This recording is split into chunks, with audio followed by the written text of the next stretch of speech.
মহিলা তাৰ ঘৰৰ পৰা বাহিৰ হৈ দেখিলে সন্মুখত তিনিজন বৃদ্ধা ব্যক্তি বহি আছে। সি সিহঁতক কাকোকেই চিনিব পৰা নাছিল। সেয়েহে ক'লে, মই আপোনালোকক কাৰোবাক চিনিব নোৱাৰিলোঁ, কিন্তু আপোনালোক হয়তো বোকাতুৰ। আপোনালোকে ভিতৰলৈ আহক, মই আপোনালোকৰ খোৱাৰ ব্যৱস্থা কৰিছোঁ। সিহঁতে সুধিলে, ঘৰৰ মালিক আছেনে? মহিলাই ক'লে, নাই, সি বাহিৰলৈ গৈছে। তেনেহ'লে আমি আহিব নোৱাৰোঁ। সন্ধিয়া যেতিয়া ঘৰৰ মালিক আহি সকলো শুনিলে, তেতিয়া সি ক'লে, যোৱা, সিহঁতক কোৱা মই ঘূৰি আহিছোঁ আৰু সিহঁতক ঘৰত অহাৰ কাৰণে কৈছোঁ। মহিলাই বাহিৰলৈ গ'লে আৰু সিহঁতক ভিতৰত আহিবলৈ ক'লে, কিন্তু সিহঁতে ক'লে, আমি এনেকৈ যাব নোৱাৰোঁ। মহিলাই সুধিলে, কিন্তু কিয় আৰু কি সমস্যা?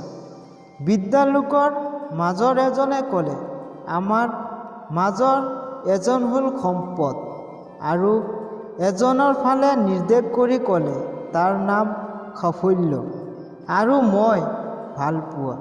এতিয়া আপুনি ভিতৰত গৈ সিদ্ধান্ত লওক, আমাৰ মাজৰ পৰা আপুনি কাক ভিতৰত সোমাব দিব।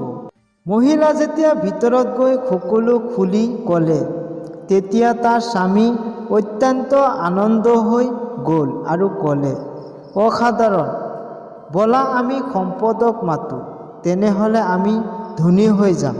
তাৰ স্ত্ৰীয়ে অনুমতি নিদিলে। নাই, মোৰ মন হয় আমাৰ সাফল্যক মাতি অনা উচিত। তোমালোকৰ কি মন নহয় আমাৰ ভালপোৱাক মাতি অনা উচিত? তেনেহ'লে ঘৰখন ভালপোৱাই ভৰি উঠিব। মানুহটোৱে ঠিক আছে, আমি তেনেহ'লে আমাৰ ছোৱালীৰ কথাই শুনিম। তুমি বাহিৰলৈ যোৱা আৰু ভালপোৱাক আমাৰ অতিথি হিচাপে মাতি লৈ আহা। মহিলা বাহিৰলৈ গ'ল আৰু ক'লে, আপোনালোকৰ মাজৰ ভালপোৱা কাৰ নাম? অনুগ্ৰহ কৰি ভিতৰলৈ আহক, আপুনি আমাৰ অতিথি।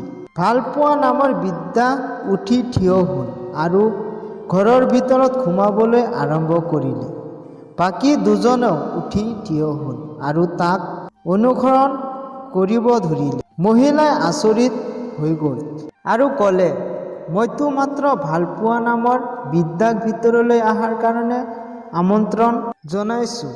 আপোনালোক কিয় তাৰ লগত আহিল? বৃদ্ধা লোকজনে ক'লে, আপুনি যদি সম্পদ আৰু সাফল্যক আমন্ত্ৰণ কৰিলে হয়, তেনেহ'লে আমি বাকী দুজন বাহিৰত থাকিলোঁ হয়, কিন্তু আপুনি যিহেতু ভালপোৱাক আমন্ত্ৰণ জনাইছে, সি য'ত যায় আমিও দুজনেও তাত যাওঁ।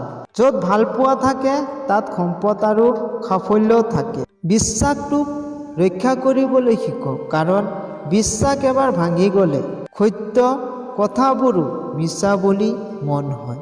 যি মানুহবোৰে নিজৰ দুখবোৰ লুকুৱাই আনৰ দুখৰ সময়ত কাষত আহি থিয় হয়, এনেকুৱা সময়ো আছে, তাৰ দুখৰ সময়ত সি নিজকো কাষত নাপায়। ছোৱালীবোৰে সকলোৰে আগত দিয়ে, কিন্তু স্বামীৰ আগত নিদিয়ে, আৰু সেইটো হ'ল মূৰৰ কাপোৰ।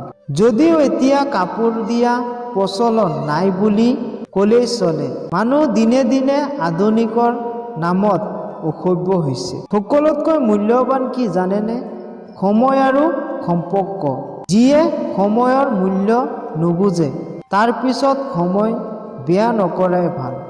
সম্পৰ্ক তাৰ লগতে ৰাখক যিয়ে গুৰুত্ব বুজে। যদি যাব বিচাৰা তেন্তে যাব পাৰা, পথ আগচি থিয় হোৱা নাই।